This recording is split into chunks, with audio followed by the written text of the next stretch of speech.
Welcome to a book haul. I'm one of those slightly unlucky people whose birthdays are in December, which meant that when I was a kid I was just annoyed that everyone was getting excited about Christmas instead of my birthday. But now that I'm an adult, just means I get loads of books right at the end of the year. So today I'm going to talk about my birthday and Christmas book hauls. This is my hefty stack of birthday books. This year, my sister got me one book for every month of the year. I've seen this done before and thought about doing it myself. It's the first time I've received it as a present, which is super cool. At first, I was going to keep all of the books wrapped up until that month and just open it and discover what I had to read at the time. But we all thought it was a little bit risky because I might buy one of these books myself before I got to open it. So I have unwrapped all of them, which means I get to talk about them today. I decided to start the year of books in December rather than January because I have no patience. So I opened and read my December book, The Alchemist by Paulo Coelho, and I'll talk about what I thought about this one in my December wrap-up soon. I feel like everyone and their dog has heard of The Alchemist, but in case you haven't, it's kind of a cross between a story about a young shepherd, a philosophical manifesto, and a self-help book. The other 11 are still wrapped up, and it's been 3 weeks since I opened these, so I can't remember what some of them are. I'm going to talk through them now, so I'm quite excited to break them open. First up is January, so just a couple of days I can start reading this one. And it's Days Without End by Sebastian Barry. So I'd heard of this, but didn't really know what it was about. Okay, it's set in the mid-19th century in the United States. It's about some young men in the army. They're fighting in the Indian Wars, the so-called Indian Wars, and then in the Civil War. So it seems to be a lot about the violence of America's past. And the first line, because I love to test out a book's first line, is, "The method of laying out a corpse in Missouri sure took the proverbial cake." Interesting.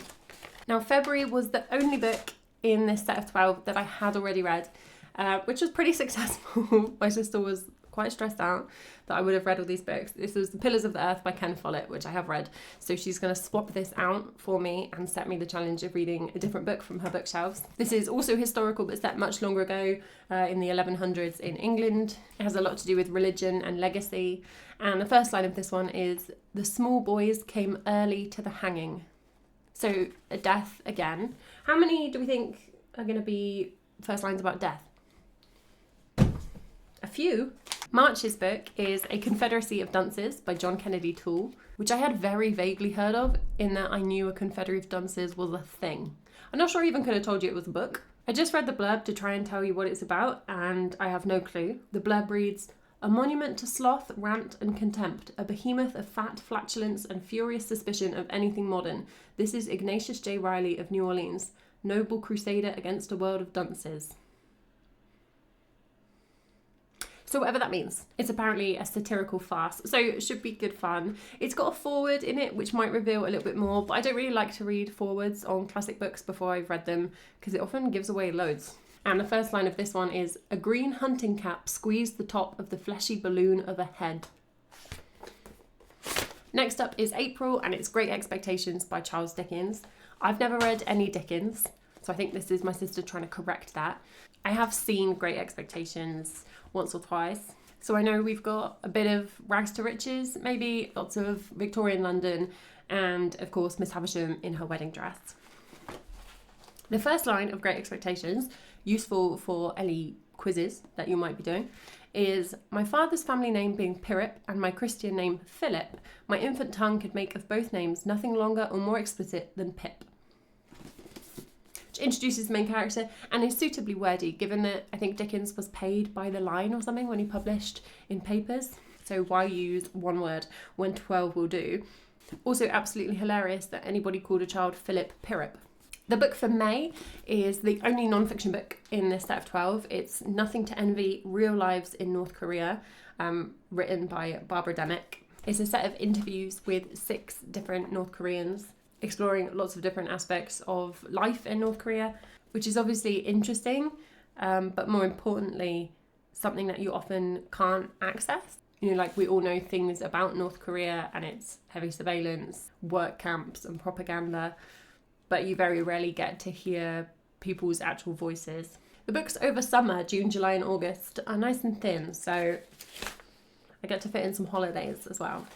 This is Before the Coffee Gets Cold, Tales from the Cafe, the follow-up to Before the Coffee Gets Cold by Toshikazu Kawaguchi. This is another book that I feel like has been everywhere over the past few years. It's translated from the Japanese and is about a time-travelling cafe. I listened to a bit of the first book in this series on audiobook and couldn't really get on with it. I think I just couldn't keep characters straight, but delightfully, this comes with a relationship map of all the characters, describing them and how they know each other. Yes, please. And the first line here is, Gotaro Chiba had been lying to his daughter for 22 years. I think so far all the first lines have really read like strong first lines. Like they are designed to grab your attention, especially if you're a publisher. Apart from the Charles Dickens, which is just Charles Dickens doing his thing. July, the smallest book, is an Agatha Christie, A Pocket Full of Rye. This is a Miss Marple book and I've heard it's an absolutely great Christie. I've only read a few Poirots, no Miss Marples, so looking forward to meeting her on the page. I've read a couple of fairly weak murder mysteries recently, so it's nice to have something a little bit more substantial sitting on the TBR shelf. First line here is, it was Miss Summers's turn to make the tea. Factual. Moving on now to August. This is Graham Greene, The End of the Affair. I've never read any Graham Greene, so there are a lot of omissions in my reading that are being corrected with this year of books. It is about a love affair that ends, shockingly, and what happens after that. And it says on the blurb, it is told with the intimate informality of the first person. So I'm thinking first person writing may have been a little bit rarer when this first came out in 1951. The first line here is, a story has no beginning or end. So I don't know why I'm reading the first line. Arbitrarily, one chooses that moment of experience from which to look back or from which to look ahead. This sounds like a kind of intense look at a couple of people and a relationship, which is a style of book that I do really enjoy and read, but often a much more modern version. So it'll be interesting to read a classic version of that story. September's getting chunky again with The Once and Future King by T.H. White. This is the complete edition of 5 volumes all compiled together. I feel like my knowledge of Arthurian legend is very hodgepodge. It's like some seasons of Merlin, The Sword in the Stone, bits of Sir Gawain and the Green Knight. So I'll enjoy reading through a bit more of a comprehensive Arthurian story. And I know this is meant to be quite fun as well. Like it says on the back, it's warm and charming. It's not just serious. Yeah, the first line here kind of demonstrates that it's not taking itself too seriously. It's, on Mondays, Wednesdays and Fridays, it was court hand and summulae logicales, while the rest of the week it was the organon, repetition and astrology. So they're all at Arthurian school. October is a Daphne du Maurier. I've read a few Daphne du Mauriers in the past couple of years, mostly on audiobook, and really enjoyed them. This is The Parasites. It seems a little bit different to some of the du Mauriers I've read, which are often basically about posh women in Cornwall. This is about 3 siblings who have famous parents in perhaps a not very functional family. And it says it's comic and poignant. Again, this comes with a big old introduction written by somebody else, which I will not be reading until after I've read the book. And the first line is, it was Charles who called us the Parasites. Ding, ding, ding, they said the title. And the final book of the 12 for November 2025 is Robert Goddard, Past Caring. It's a suspenseful mystery set partially in the 1910s and in the 70s/80s. And this is one my sister read recently and really loved. So hopefully I can trust her recommendation. The first line here is, the spring of 1977 found me, newly past 30, a bad case of wasted talent in a largely waste city, an unemployed divorced ex-schoolteacher of founded promise and dismal prospect. Cheery. So those are the 12 books I got for my birthday. I love this idea of a book per month. I think it's so much fun, especially as someone whose birthday is in December. It really kind of spreads out the gift giving. I'd also love doing it for someone and trying to pair them with the months in some way, thinking about which book should go when or what order the books should come in. If you've ever received a gift like this or given one, let me know in the comments. And then a couple of weeks after my birthday, it was Christmas and I got 4 books this Christmas. This first one is A Stranger City by Linda Grant. Hadn't heard of this at all. It's about a drowned woman being found in the Thames and different people who that affects and about what life looks like in modern London. It has this line at the end of the blurb which says, A Stranger City is a novel about now and the day after tomorrow, which I think is very pretentious and I hated that. But I have started reading it on page 30 and I'm enjoying the book itself so far, so I'll forgive them the blurb. The first line this one was, She was buried at 9:30 in the morning, and as soon as the earth was filled in by the mechanical digger, fog obscured the spot. So we've got another death, which is always a good start. I'm hoping to read this pretty quickly. I'm not sure it's going to be in my December wrap-up, but I will post my review, as with all of my book reviews, over on my book Instagram, linked in the description, once I finish reading it. Next, I got Ransom by David Malouf. This is set during the Trojan War, during the Iliad. I have an ancient history degree, but I take it as a point of pride that I've never actually read the Iliad. But I have read other books set around it, notably Pat Barker's books on the women of the Trojan Wars. So I do have a little bit of background knowledge about the people involved.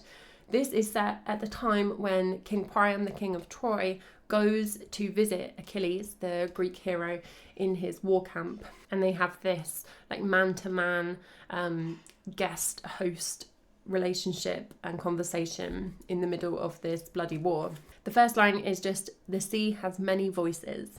I do enjoy a book set fully in quite a distant past or in a fantasy landscape. This is kind of a combo of the two, set in a time of Greek mythology. I just sometimes find it easier to get lost in a book if people aren't like getting on and off buses or using mobile phones. Next up is Creation Lake by Rachel Kushner. I asked for this one because I've read The Mars Room by Rachel Kushner and I liked it. And then I saw mentioned somewhere that this book includes Neanderthals. And I was like, that is absolutely my cup of tea. I always feel like there are not enough novels about Neanderthals. It's not set in the ancient past, it's set now, and it's like a thriller about an undercover agent infiltrating a group of environmental activists who are connected with an archaeological site. And it sounds like it might be a little bit weird, and I felt like that would be a good time. The first line of this one is, "Neanderthals were prone to depression," he said. Even though I like to think that isn't true. I don't think we have any idea whether Neanderthals were prone to depression. I hope they were having a good time. And finally, the last book I got for Christmas this year was The Outrun by Amy Liptrot. This is non-fiction. It's just been turned into a film with Saoirse Ronan, which is where I'd heard of it. But the book actually came out about 8 years ago. It's autobiographical. It's about Amy Liptrot herself, who was struggling with addiction and went back home to Orkney, and how living in such a remote place, surrounded by the ocean, surrounded by the birds of the islands, helped her deal with her addiction and find more happiness. I read a lot more fiction than non-fiction, but this kind of narrative, autobiographical non-fiction, I tend to read very quickly. Like I start reading it and I just keep going. I think often it's written in slightly simpler prose than some of the novels I read, so it's just easier to get through more quickly. And it can be really compelling hearing someone talking to you about their actual life. I'm also looking forward to getting a bit of a portrait of Orkney. I think it's quite a distinctive place. The first line is, "Under whirring helicopter blades, a young woman holds her newborn baby as she is pushed in a wheelchair along the runway of an island airport to meet a man in a straitjacket being pushed in a wheelchair from the other direction." It's quite wordy. Hopefully there are more commas in the rest of the book. So there are the 16 books I got for my birthday and Christmas this year. There's quite a variety there, from classic mysteries to historical fiction, some non-fiction, and even a little bit of fantasy as well. So I look forward to reading those throughout the year. I'll probably read those Christmas books pretty soon. I find when I get books as a gift, I like to read them quite quickly, otherwise they can go onto my TBR pile and just kind of sink into the background and I risk not reading them for about 18 months. But all those birthday books will be spaced out throughout 2025, so I'll review those each month. As I said, I've already started A Stranger City, so I'm going to go and enjoy reading a little bit more of this now. And I'll be recording my wrap-ups for December and for the whole of 2024 in the next week. Let me know in the comments if you got any new reads over the Christmas period, and I'll see you soon.